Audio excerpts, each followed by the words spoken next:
الرجس وطهرهم تطهيرا.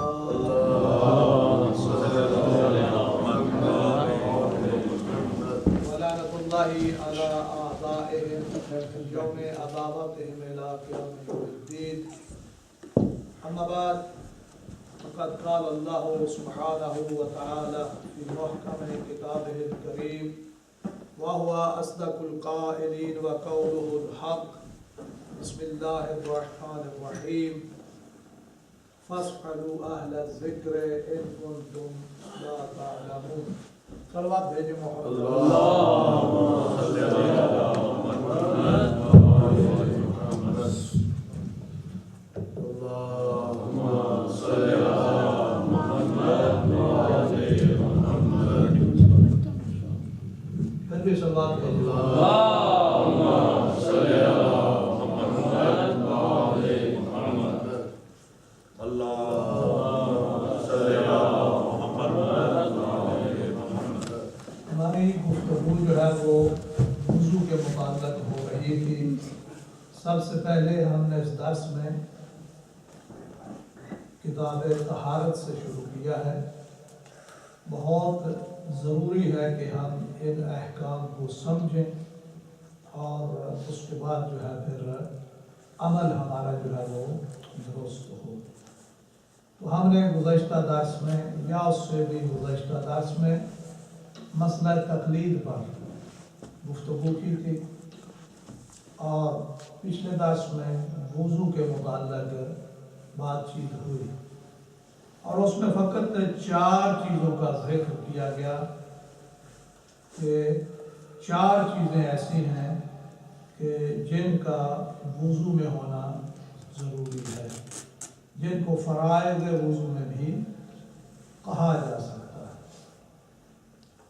کسی صاحب نے کہا کہ نیت، یقیناً نیت جو ہے وہ ہر کام سے پہلے ہوتی ہے.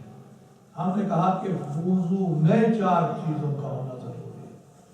وہ تو وضو سے پہلے، جب آپ کی نیت ہی نہیں ہوگی تو آپ وضو کہاں کریں گے؟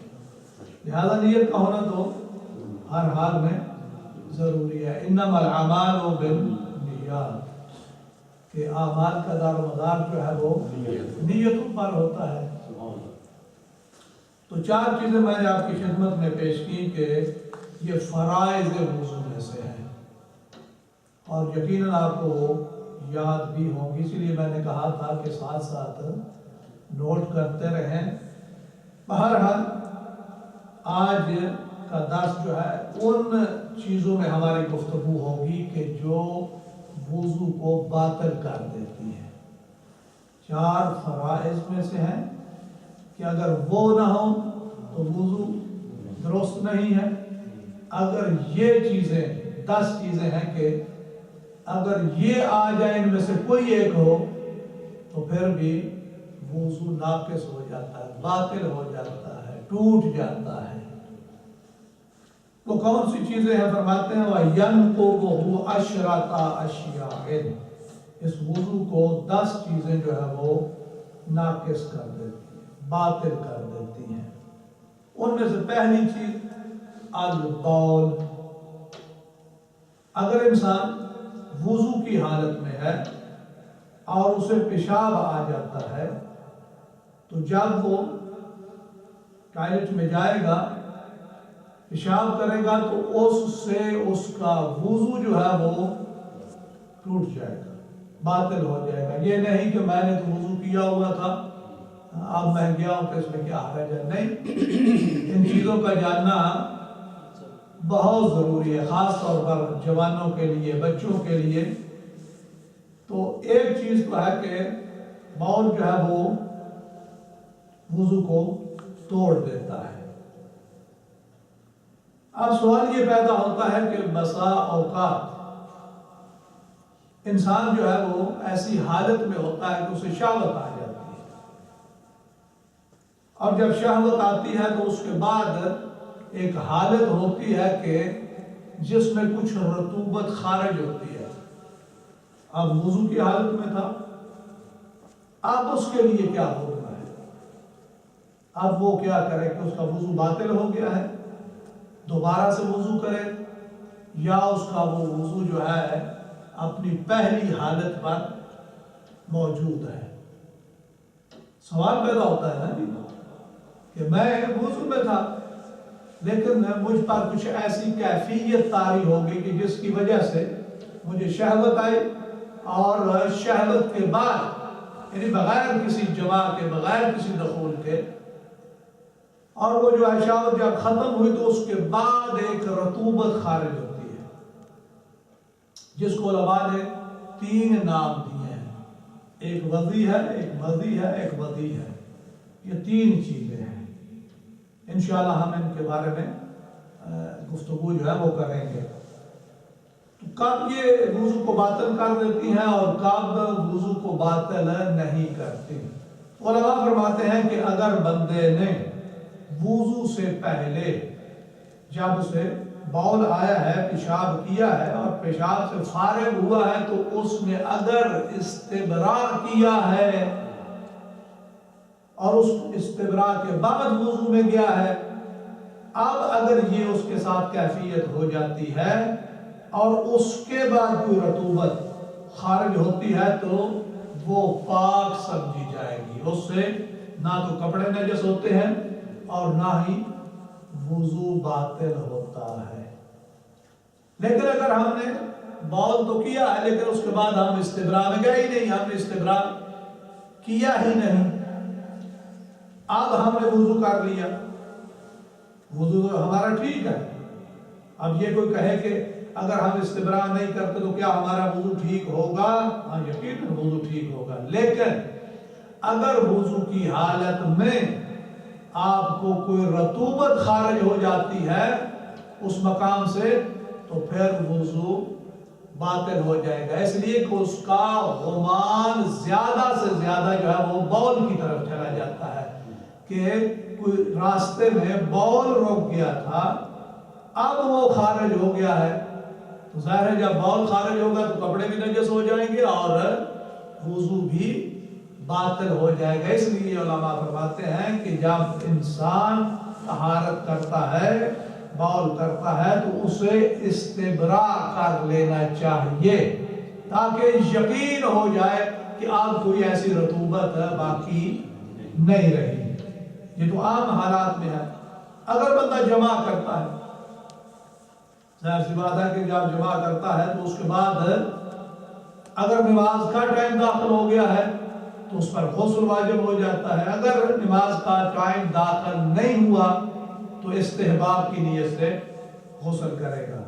یہ غسل بذات ہی واجب نہیں ہے، ایک واجب کے داخل ہونے کی وجہ سے واجب ہو جائے گا. اب ہم نے گئے حمام میں کیا شاور لیکن اس سے پہلے ہم نے بول کیا ہی نہیں، استبراء کیا ہی نہیں اور ہم نے غسل کر لیا ہے تو کیا اب ہمارا یہ غسل درست ہے؟ یہ بھی سوال پیدا ہوتا ہے. انشاءاللہ یہ مسائل آتے جائیں گے اور ساتھ ساتھ بات کرتے چلے جائیں گے. تو میں عرض کر رہا تھا کہ 10 چیزیں ہیں کہ جو وضو کو باطل کر دیتی ہیں. کتنی چیزیں؟ کہ جو وضو کو باطل کر دیتی ہیں. اور کتنی چیزیں واجب ہیں وضو میں؟ وہ بھی میں نے ابھی درس کے بعد پوچھنا ہے کہ وہ کتنی چیزیں کہ جو وضو میں واجب ہے، فرائض وضو ہے. ویسے تو مستحبات بھی وضو ہے، وہ بھی یاد ہونے چاہیے اور وہ بھی پوچھیں گے. تو ان میں سے پہلی بات جو ہے کہ البول، یہ جو ہے وضو کو باطل کر دیتا ہے. دوسری چیز والغائط، پیخانہ. پیخانہ جب کیا جاتا ہے تو وہ بھی وضو کو باطل کر دیتا ہے. اب یہاں پر ایک اور بات آتی ہے کہ یہ جو اب ہم بول کرتے ہیں اور اس کے بعد اس کو کون سی چیز ہے کہ جو پاک کرتی ہے، اور جب پیخانہ کرتے ہیں تو وہ کون سی چیز ہے کہ جس سے وہ جگہ پاک ہو جائے. سوال ہے نا، آیا فقط پانی ہی ہے کہ جو ان کو پاک کرتا ہے، یا پانی کے علاوہ کوئی اور چیز بھی ہے کہ جس کی وجہ سے یہ مقام جو ہے وہ پاک ہو سکتا ہے؟ تو وضو کے جہاں تک بول کی بات ہے تو سوائے پانی کے اسے کوئی اور چیز پاک نہیں کر سکتی. لہذا ضروری ہے کہ جب آپ نے بول کیا ہے اور اس کے بعد آپ نے استبراء کر لیا ہے تو اس جگہ کو پانی سے پاک کریں. اب پانی کون سا ہو؟ جاری ہو یا جاری نہ ہو. اب آپ کہیں گے کہ جاری کون سا ہے اور جاری نہ کون سا ہے، تو مسئلے سے مسئلہ جو ہے وہ نکلتا آتا ہے، اور اسی لیے اس درس کا اہتمام کیا گیا ہے کہ ہم ان ساری چیزوں کو سمجھیں، اور ہمارا یہ چیزوں کا سمجھنا اور جاننا بہت ضروری ہے. تو پانی جاری جو ہے وہ یہاں تقریباً پانی جاری ہے جو ہمارے گھروں میں استعمال ہوتا ہے، کیونکہ اس کا اتصال جو ہے ایک پیچھے بہت بڑے کورس سے ہے جہاں سے یہ آ رہا ہے، تسلسل ہے اس کا، لہذا یہ تسلسل ٹوٹتا نہیں. جب ٹوٹتا نہیں تو یہ جاری میں چلا جائے گا. یا گھر کے اندر اتنا حوض ہم نے بنا رکھا ہے کہ جو 3.5 بالش گہرائی ہو، اتنی ہی اس کی چوڑائی ہو اور اتنی اس کی لمبائی ہو، اور اس میں جو پانی ہے وہ بھی جاری کے حکم میں آتا ہے. انشاءاللہ یہ مسائل بھی آئیں گے اور ہم ان پر گفتگو کریں گے. وہ بھی جاری کے حکم میں. یا ہم غسل کرنا چاہتے ہیں، ہم پر غسل واجب ہو گیا، تو یہ جو سوئمنگ پول بنے ہوئے ہیں ہم وہاں جاتے ہیں تو ہم نے غسل کیسے کرنا ہے؟ کیا ترتیبی کرنا ہے یا ارتباسی کرنا ہے؟ ترتیبی اور ارتباسی کی بھی بات آئے گی کہ ترتیبی کہاں پر ہوتا ہے اور ارتباسی کہاں پر ہوتا ہے، تو یہ بھی بات انشاءاللہ کریں گے. تو یہ اب جو بات تو ہماری ہو رہی ہے کہ وہ چیزیں کہ جو وضو کو باطل کر دیتی ہیں، ان میں سے پہلی بول ہے، اور اس چیز کو ہم نے کس چیز سے پاک کرنا ہے؟ پانی سے. چاہے وہ جاری ہو یا غیر جاری ہو، دونوں چیزیں جو ہے اس کو دونوں پانی پاک کر سکتے ہیں. لیکن جاری اور غیر جاری میں بہت فرق ہے. جاری پانی ہم اس کو کہتے ہیں کہ اگر اس میں کوئی خون کا قطرہ یا بول کا قطرہ یا کسی نجاست کا کوئی قطرہ اس میں گر جاتا ہے تو وہ اس سے نجس نہیں ہوتا. کب تک؟ جب تک اس کا رنگ، بو، ذائقہ چینج نہ ہو. مسائل ہے نا؟ ہاں بیٹا مسکرا رہا ہے. تو یہ مسائل انشاءاللہ ہم ان پر بات کریں گے. تو اگر اس پہ کوئی نجاست نہیں گرتی، اگرچہ آب قلیل ہے، جاری نہیں ہے، قلیل ہے، تھوڑا ہے، 1 لوٹے میں پانی لیا آپ نے، اگر اس میں کوئی نجاست نہیں گرتی، اب ہم نے اس سے پاک کرنا ہے محل یا مقام بول کو. تو کیا ہم اس سے کر سکتے ہیں؟ یقیناً کر سکتے ہیں، اس لیے کہ وہ پانی پاک ہے، اس سے آپ پاک کر سکتے ہیں. اگر یہ تھوڑا ہی سا کیوں نہ ہو، آب قلیل کہتے ہیں تھوڑے کو، تھوڑا سا کیوں نہ ہو، اس سے آپ جو ہے وہ پاک کر سکتے ہیں. ایک بات. دوسری بات ہے کہ مقام غائط کو ہم پانی سے پاک کر سکتے ہیں یا کوئی اور چیز بھی ہے، تو اس میں علماء فرماتے ہیں کہ پانی کے علاوہ بھی اس مقام کو بندہ پاک کر سکتا ہے. اب ہمارے پاکستان میں یوں ہوتا ہے کہ جب چھوٹا پیشاب کیا جاتا ہے تو وہ ایک مٹی کا ڈھیلا اٹھاتے ہیں اور رکھ لیتے ہیں اور چلتے رہتے ہیں، اور اس کے بعد کہتے ہیں کہ بس جی وہ خشک ہو گیا لہذا پاک ہو گیا. تو وہ پاک نہیں ہوتا. لیکن مقام غائب جو ہے وہ مٹی کے ڈھیلے سے، ہاں اگر آپ کپڑا استعمال کریں گے اس سے پاک نہیں ہوگا، یا کسی اور چیز سے صاف کریں گے اس سے وہ پاک، اگرچہ آپ نے اصل نجاست ظاہر ہی کیوں نہیں کر دی گی، وہ پاک نہیں ہوگا. لیکن مٹی کے 3 ڈھیلے اگر آپ استعمال کرتے ہیں اور اس سے ظاہری نجاست ظاہر ہو جاتی ہے تو وہ پاک ہو جاتا ہے. آپ کہیں گے کہ وہاں تو پانی تھا اور اس کے لیے مٹی دیا، اور مٹی بھی بہت ساری نجاسات کو جو ہے وہ پاک کرتی ہے. انشاءاللہ اس پہ بھی گفتگو کریں گے. میں زیادہ ڈیٹیل میں نہیں جانا چاہتا تاکہ یہ بچے جوان جو ہے تھوڑا سا وہ پریشان نہ ہو جائیں، مگر نہ یہ جو جوتے کو نجاست لگ جاتی ہے تو علماء فرماتے ہیں کہ اگر مٹی پر اتنا چلے کہ وہ اس سے زائل ہو جائے تو اس کو دھونے کی کوئی ضرورت نہیں، وہ پاک ہو جاتی ہے. سورج کی روشنی جو ہے یہ بھی انشاءاللہ یہ ساری باتیں آئیں گی اور ان میں گفتگو کریں گے. تو 10 چیزیں ہیں کہ جو وضو کو باطل کر دیتی ہے. کتنی چیزیں ہیں کہ جو وضو کو باطل کر دیتی ہے؟ وہ 10. ان میں سے پہلی، اور میں بار بار دہرا رہا ہوں تاکہ یہ چیز ذہن نشین ہو جائے، جلدی سے گزرنے کا عادی نہیں. یہ درس کا سلسلہ یہی ہوتا ہے، درس کا مطلب ہی یہی ہوتا ہے کہ اس طرح گفتگو کی جائے کہ چھوٹا بڑا سب جو ہے وہ سمجھے. اس لیے کہ مجھے بھی اس لائن میں تقریباً 30-32 سال ہو گئے اور اس بات کا تجربہ ہو گیا کہ کلاس میں جو بچے ہوتے ہیں ان میں سے سب کا ذہن ایک جیسا نہیں ہوتا. کچھ ایسے ہوتے ہیں کہ جو فوراً بات کو پک کر لیتے ہیں، کچھ تھوڑی دیر کے بعد، اور کچھ اور زیادہ تفصیل میں جائیں تو جا کر بات سمجھ میں آتی ہے. اور مجالس میں یہی ہوتا ہے، لیکن مجالس کا انداز اور ہے اور درس کا انداز اور ہے. یہ ہمارا درس ہے. تو اس میں ہم نے کوشش کرنی ہے کہ ہر ایک چیز پر اس انداز میں بات کریں کہ ہر بچے کے ذہن میں وہ بات بیٹھ جائے. یاد اس لیے میں بار بار ان چیزوں کا. تو کتنی چیزیں ہیں؟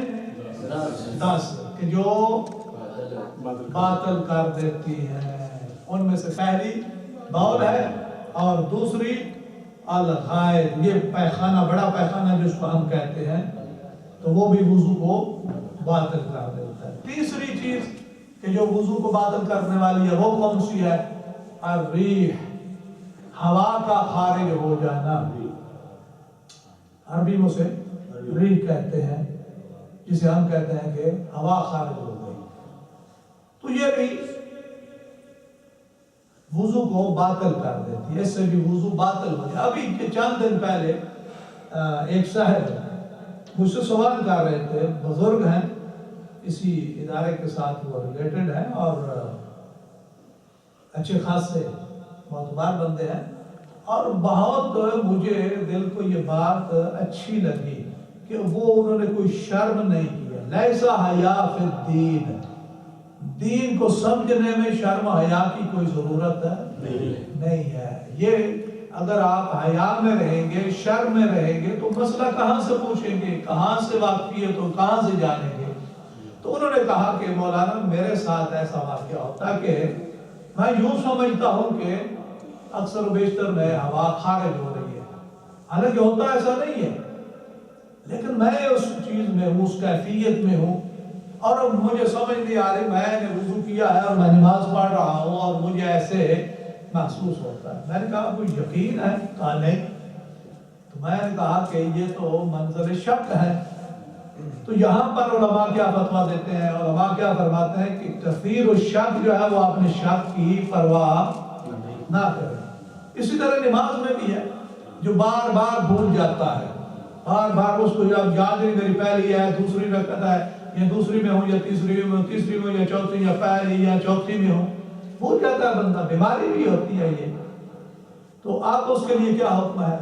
تو علماء فرماتے ہیں کہ اگر کثیر شک ہے تو اس نے اپنے شک کی پرواہ نہیں کرنی چاہیے، اسی کو آگے لے کر بڑھتا رہے. اور یہ اکثر و بیشتر لوگوں کے ساتھ یہ بیماری جو ہے وہ ہوتی ہے. تو تیسری چیز کیا ہے کہ جو وضو کو باطل کر دیتی ہے؟ وہ ہوا کا خارج ہو جانا. اگر بندہ وضو کی حالت میں ہے، اب نماز کے لیے تیار ہے، یا نماز اس نے نیت کر لی ہے اور پڑھ رہا ہے اور اس کی ہوا خارج ہو گئی ہے، اس کے لیے کیا حکم ہے؟ اس کا وہ نماز جو ہے وہ باطل ہو جائے گی. یہ نہیں کہ اس کو جاری رکھے اور مکمل کرے، بلکہ پھر دوبارہ سے جائے. ہاں، اب جب وہ گیا ہے تو اس کے لیے ضروری ہے کہ وہ پہلے جو استنجا بھی کرے. میں کوئی ضروری نہیں ہے، جائے دوبارہ وضو کرے. اور وضو میں بھی اگر وہ سمجھتا ہے کہ نماز کا وقت جو ہے وہ جا رہا ہے، میرے پاس بہت کم وقت ہے، تو اس کو استحبابات میں جانے کی ضرورت نہیں ہے کہ وہ پہلے ہاتھوں کو دھوئے، پھر کرلی کرے، پھر 3 بار ناک میں پانی ڈالے اور پھر جا کے واجب کرے، نہیں، بلکہ واجب جو ہے وہ کیا واجب ہے؟ 4 چیزیں۔ اور اس نے کیا کرنا ہے؟ منہ پر پانی ڈالنا ہے، پھر ہاتھوں کو دھونا ہے، اور سر کا مسا اور پاؤں کا مسا، اور جلدی سے آ کر وہ اپنے وقت میں نماز پڑھ سکتا ہے۔ اب سوال پھر پیدا ہوتا ہے کہ میرے پاس اتنا وقت ہے کہ میں وضو بھی نہیں کر سکتا، اب میں جاؤں گا، پھر وضو کروں گا، پھر مصلی پہ آؤں گا اور سورج غروب ہو جائے گا، تو میں کیا کروں؟ اس کے لیے بھی فقہ میں جواب موجود ہے، اس کا حل موجود ہے۔ وہ کیا ہے؟ تیمم۔ یا میں رات کو سویا، احتلام ہو گیا، اب میں نے نماز پڑھنی، دیر سے مجھے یاد ہے، اگر میں غسل کرنے چلا جاتا ہوں تو سورج نکل آتا ہے، تو نماز تو میری گئی، تو میں اب کیا کروں؟ غسل کرنا نہیں، تیمم کرنا۔ تیمم بڑی جلدی سے اور مختصر سا وہ ہے، انشاءاللہ اس کے بعد بھی بات ہوگی۔ اسی طرح اگر وضو کے لیے بھی وقت نہیں ہے اور آپ سمجھتے ہیں کہ سورج غروب ہو رہا ہے، تو فوراً تیمم کریں اور جلدی سے نماز پڑھیں۔ اب پھر یہاں پر سوال ہوتا ہے کہ سورج غروب ہونے میں جو وقت باقی ہے، اب اس کا دیکھنا ہوگا کہ میں نے ظہر بھی پڑھنی ہے اور عصر بھی پڑھنی ہے، اور ٹائم اتنا ہے کہ جس میں فقط 4 رکعتیں پڑھ سکتے ہیں۔ اب کون سا فرض میں نے ظہر کا ادا کرنا ہے یا عصر کا کرنا ہے، یا فقط 1 رکعت میں پڑھ سکتا ہوں اور اس کے بعد سورج غروب ہو جائے گا، تو یہ بھی مسئلہ ہے۔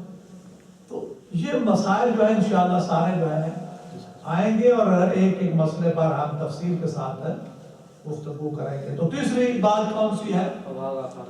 ہوا کا خارج ہونا۔ پہلی بات بول کہ جو وضو کو توڑ دیتا ہے، اور دوسری غائط جسے پیشاب کا بڑا پیشاب کہتے ہیں، پیخانہ کہتے ہیں، وہ وضو کو باطل کر دیتا ہے، اور تیسری بات ری ہوا کا خارج ہو جانا، اس سے بھی وضو باطل ہو جاتا ہے۔ صلوات بھیجے محمد۔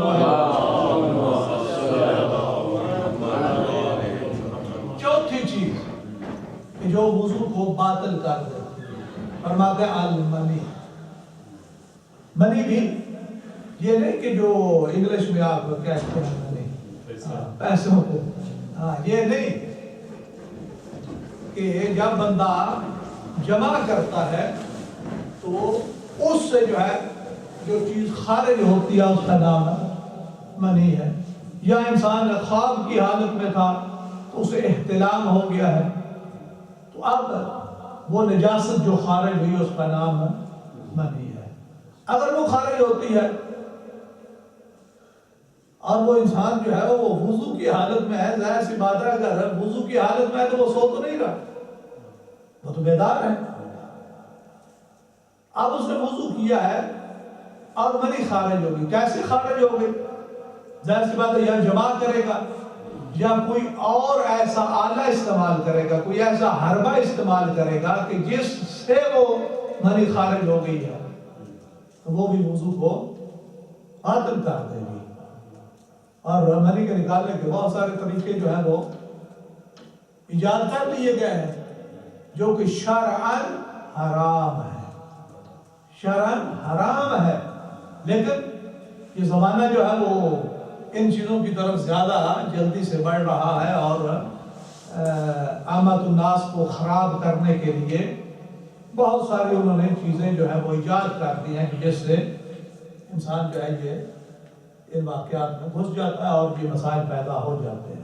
تو بہرحال اگر انسان وضو کی حالت میں ہے اور اس کی منی خارج ہو گئی ہے تو اس کا وضو باطل ہو گیا۔ وہ کیسے ہو گئی ہے اس میں انشاءاللہ ہم بات کریں گے۔ 4 چیزیں ہو گئی، 5ویں چیز الجماع۔ انسان جو ہے شادی شدہ ہے، وہ اپنی بیوی کے ساتھ ہم بستری کرتا ہے، تو تو اس سے کیا وضو باطل ہو جاتا ہے؟ اچھی بات ہے کہ جب بندہ ہم بستری کرتا ہے تو اس سے پہلے وضو کر لے، یہ بہت اچھی بات ہے، اس کے اثرات ہوتے ہیں، اس کے بہت سارے فوائد ہیں۔ اگر بندہ وضو کی حالت میں، طہارت کی حالت میں ہو اور پھر اپنی بیگم سے ہم بستری کرے، طہارت میں ہو، تو آنے والا جو بچہ ہے وہ ڈیفرنٹ ہوگا دوسرے بچوں سے۔ ہاں، یہ بھی استحبابات میں آتی ہیں چیزیں، یہ ایک اچھی چیز ہے۔ لیکن اب وضو کی حالت میں تھا، اس نے جمع کیا ہے، اب جمع کیا ہے لیکن منی خارج نہیں ہوئی، اب بندہ مسائل فقہیہ سے تو آگاہ ہے نہیں کہ بھائی میں نے جمع تو کیا ہے لیکن منی خارج نہیں ہوئی، تو کیا میرا وضو باطل ہے؟ یقیناً یقیناً، چاہے وہاں منی خارج ہو یا نہ ہو، جب جمع کر لیا ہے تو اس سے وضو جو ہے وہ باطل ہو جاتا ہے۔ اب جمع کس پر صادر ہوتا ہے؟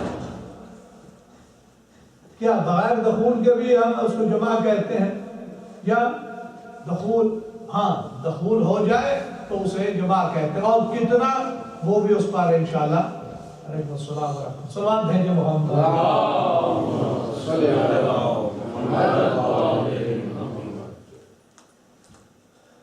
کتنی چیزیں ہو گئی؟ 5۔ چھٹی، والنوم الغالب علی السمع والبصر، یہ نیند کا آ جانا۔ میں نے کیا ہوا تھا، اس انتظار میں تھا کہ ابھی نماز کا ٹائم آنے والا ہے، میں بیٹھا تھا، بیٹھے بیٹھے ٹی وی دیکھ رہا تھا اور مجھے نیند آ گئی۔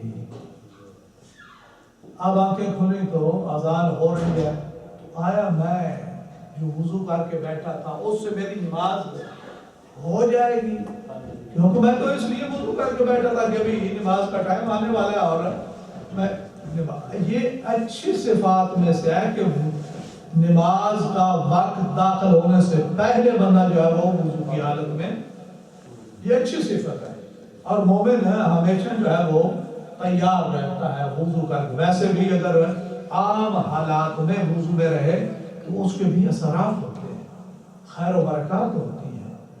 ہاں، اگر عام بندہ وضو میں رہے تو یہ بھی استحبابات میں سے ہے، بہت اچھی عادت ہے، ہمیں چاہیے کہ ہم اکثر و بیشتر، ہاں لیکن ایک بندہ نہیں رہ سکتا، مسائل نہیں ہے، یا ایسے وہ جیسے میں ابھی عرض کیا ہے کہ اس کی حالت یہ ایسی ہے کہ بیمار ہے، ہوا خارج ہو جاتی ہے، یا بار بار اسے شوگر کا مریض ہے تو اسے بہت بار بار آتا ہے، کیا اب وہ وضو کی حالت میں وہ سمجھتا ہے کہ میں کتنی بار وضو کروں گا دن میں، نہیں کرتا تو کوئی حرج نہیں۔ لیکن اگر کوئی بندہ طہارت میں رہنا چاہتا ہے تو بہت اچھی بات ہے، طہارت کی حالت میں یعنی وضو کی حالت میں ہو، اور ادھر اس کے پاس ٹائم ہے تو سب سے زیادہ بہتر ہے کہ وہ استغفار کرے۔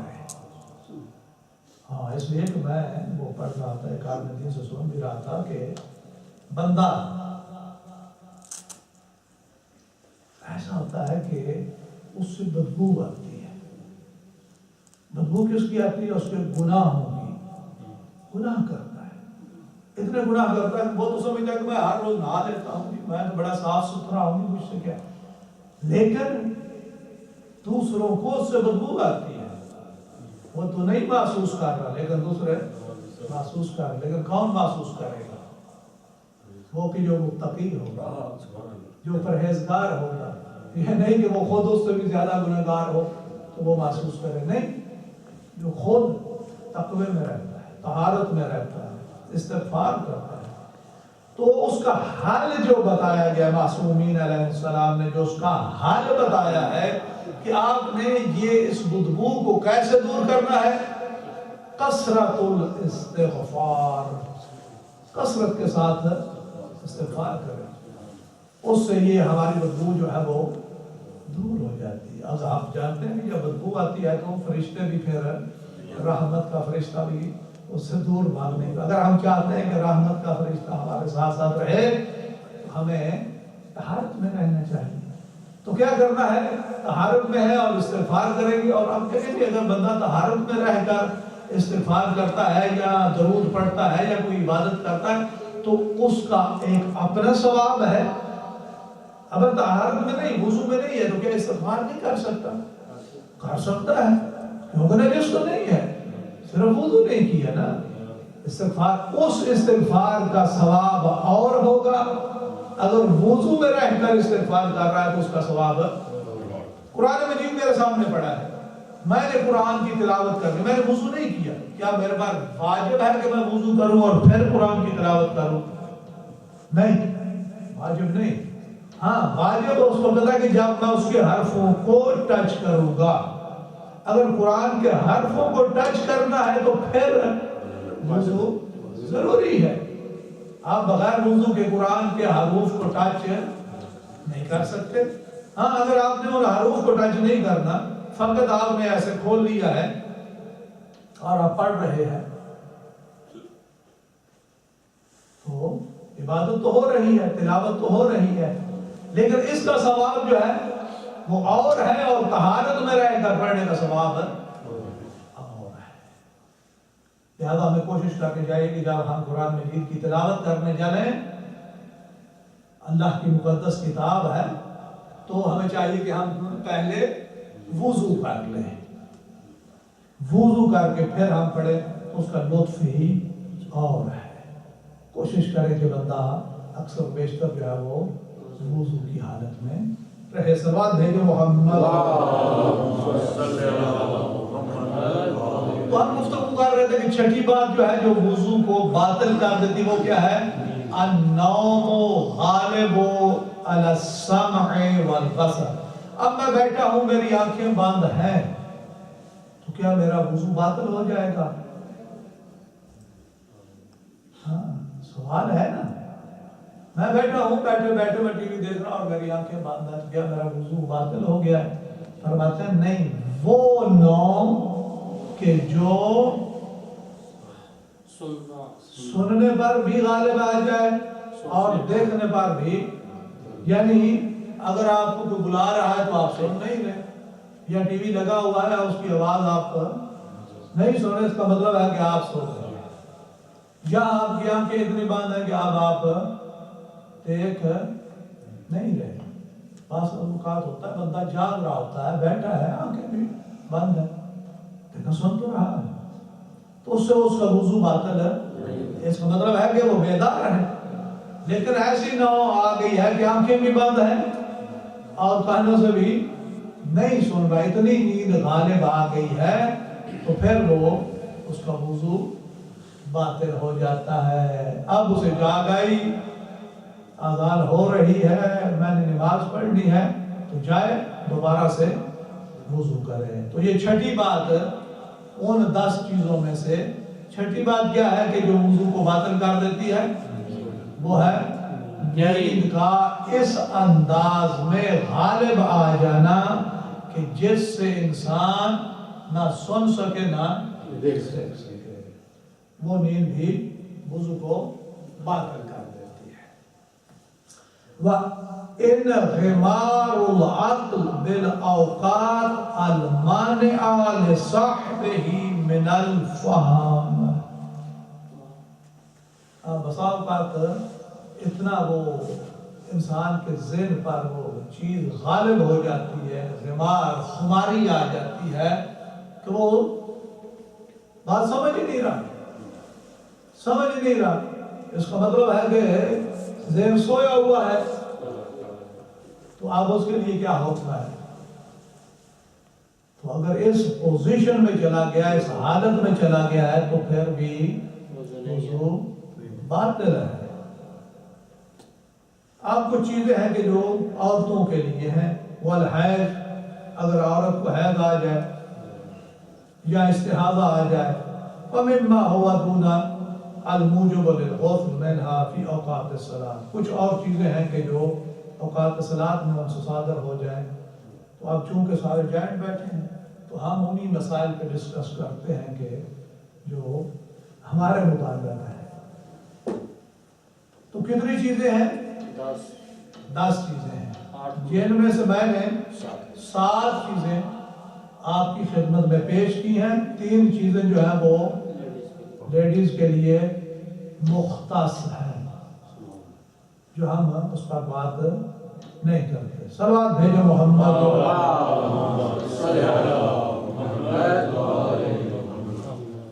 اچھا اب درس تو ہو گیا. مما دون ذالک، اس کے علاوہ جتنے اور چیزیں ہیں کہ جو وضو کو باطل کریں گی. بہرحال میں کہہ رہا ہوں کہ زیادہ اس میں نہیں جا رہا. اگر کوئی سوال ہوگا تو آپ ضرور پوچھئے گا. اور بسا اوقات ہوتا ہے کہ درس میں آئے ساری چیزیں نہ بیان کرنے والے کے ذہن میں ہوتی ہیں اور نہ سننے والے کے ذہن میں. بعض آپ کے ذہن میں اگر کوئی سوال پیدا ہو تو ضرور کریں. صلوات بھیجو محمد.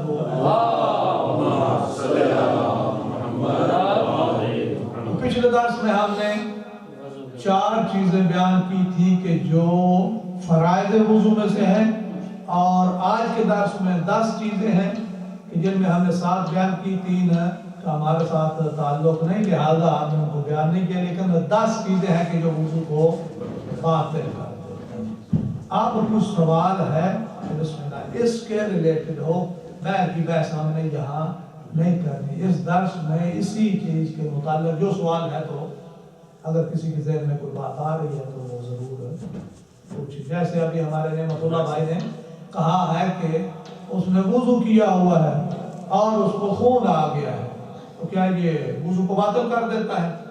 نہیں. کون سا خون آیا ہے؟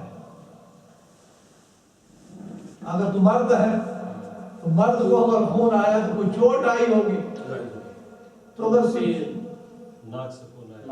ناک سے آ گیا تو یہ جو ہے وضو کو باطل نہیں کرتے، لیکن اس مقام کو آپ نے پاک کرنا ہے، لیکن وضو پر اثر انداز نہیں. تھوڑی چوٹ آ جاتی ہے تو وہاں سے لیک کر کے وضو کے بعد میں نے دیکھا پیجامے میں تھوڑا سا یہاں سے تو اس سے وضو باطل نہیں ہوتا، بلکہ اس جگہ کو ہم نے پاک رکھنا ہے اور ہمارا وضو جو ہے وہ درست ہے. اس کو بند کرنا ہے.